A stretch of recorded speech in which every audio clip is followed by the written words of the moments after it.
This book takes place in early December, and now I'm 100% confused because book 1.5 takes place on Christmas. How does book 1.5 take place after book 2? That's not how interquels work. Argo Font Book Review, Argo Font Book Review. This review was commissioned through Patreon. Patreon, please give me your money.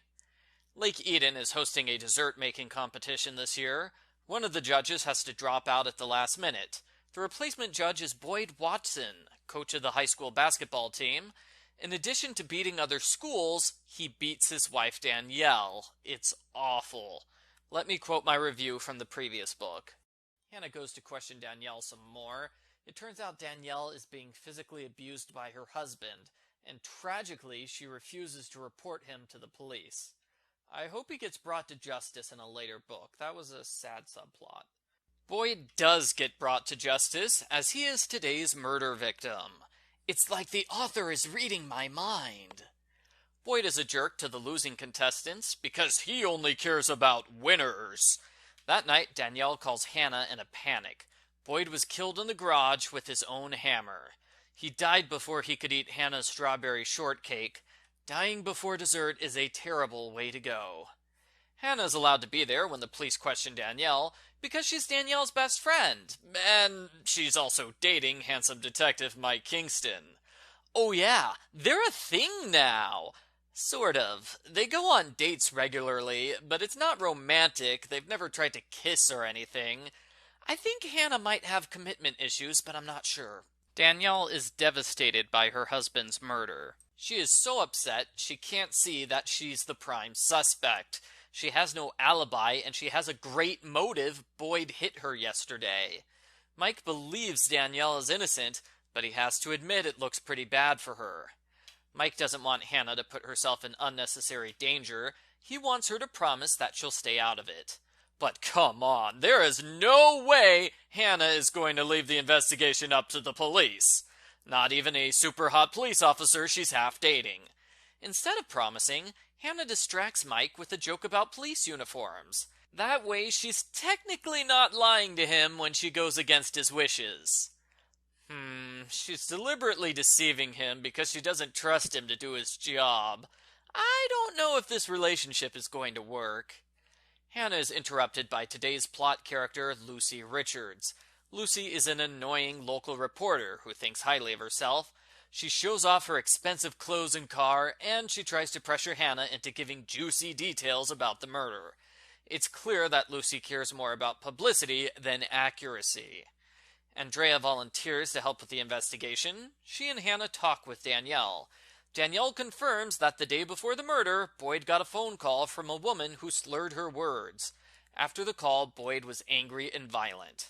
Hannah asks Danielle to write a list of suspects, people who had a grudge against Boyd. Danielle writes the list, but Hannah doesn't bother to come back later and read it.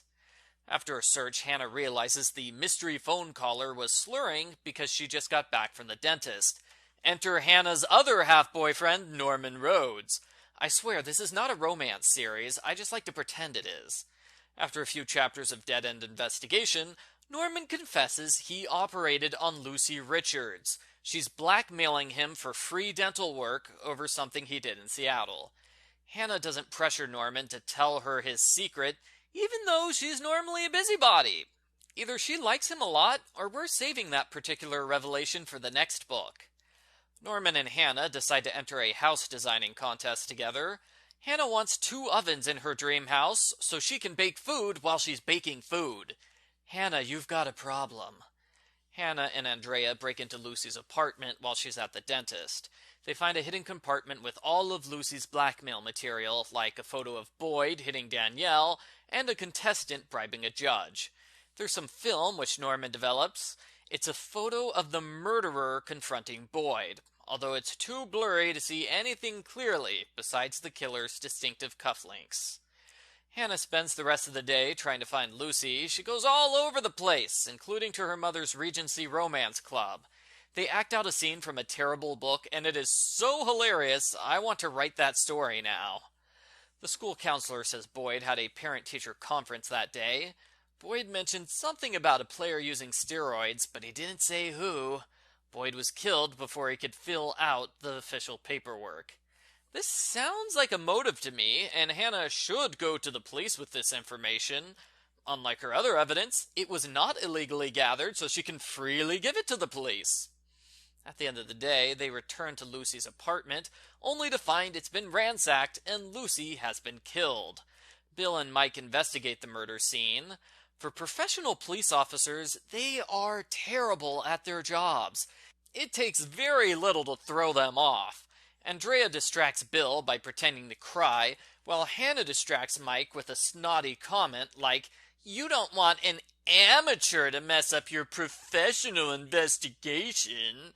And that's it. The police just sort of sit back and let Hannah take control of everything.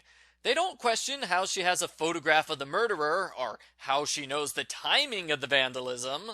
Andrea compliments Hannah on her clever evasion, but like I said, I think these police officers are terrible at their jobs.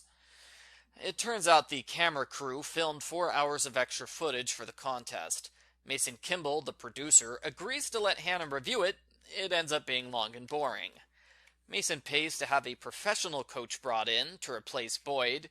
He's mainly doing this because he wants his son to impress the college scouts. His son is a player who had a major improvement over the summer thanks to basketball camp. Hannah asks the son about steroid abuse on the team, but he refuses to say anything. Mason asks Hannah to arrive on set early that day. She notices a picture of Mason wearing the distinctive cufflinks. He's the killer! Mason confesses he forced his son to use steroids, he attacked Boyd to keep his son on the team, and he killed Lucy for trying to blackmail him.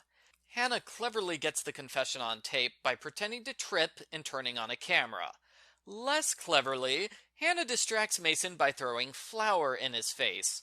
He shoots her instantly, just like he was planning to, and no, I'm just kidding. He's so distracted, flour in the face, oh no! She's able to knock the gun away and smash him against a stove multiple times. We finish with Norman and Mike having a minor standoff when Norman brags about his house designing with Hannah. Hannah gets fed up with both men for being jealous of each other, even though this is literally the first time the subject has come up in this book. The end. Post-book follow-up. It strikes me that I'm kind of being a jerk in this review. Sorry, my sarcastic review series is mean and sarcastic. I really like this book, and I don't want to accuse the author of reusing plot so early in the series, but about 2/3 of the way through, Hannah and Andrea search a garage where they find a murdered blackmailer who made the mistake of going after the culprit. That's the same basic scene in the same basic place in both books. It's almost like the author is following a recipe. A running joke in this book is that Hannah's accountant counts everything as a business deduction, including her cookie-themed vanity license plates. That's funny, but illegal. If she gets audited, he will have to pay a preparer penalty for that. Boyd's sister is mentioned a few times. She and Danielle are in the same hospital. I found it odd that the sister never appeared, and it's strange that Danielle doesn't appear after the first third of the book. In the hospital are some religious cross-stitches. One says, "Offer up your pain as a tribute to the Lord." Hannah is so offended by the idea that she steals the cross-stitch. Now I'm kind of offended. I agree, that is not the right message to give Danielle at this point, but there is nothing wrong with religious people trying to attach meaning to their suffering. Hannah's mother is horrified when she learns Hannah has found 2 more corpses. The scene is mostly played for laughs because Mom is ridiculous, but I'm glad someone realizes it's not normal for Hannah to find corpses everywhere. Overall, this was a good book, a worthy follow-up to the first one. Hannah and Andrea have a neat relationship. It's still the highlight of the book. I think they shouldn't dislike the police so much, considering they're dating half the police force. I wasn't too interested in the cooking contest, but it was interesting enough, and the book's funny. I give Strawberry Shortcake Murder an 8 out of 10. You might have noticed Hannah spent most of the book investigating and none of the book working. Her assistant Lisa takes over for her while she's gone.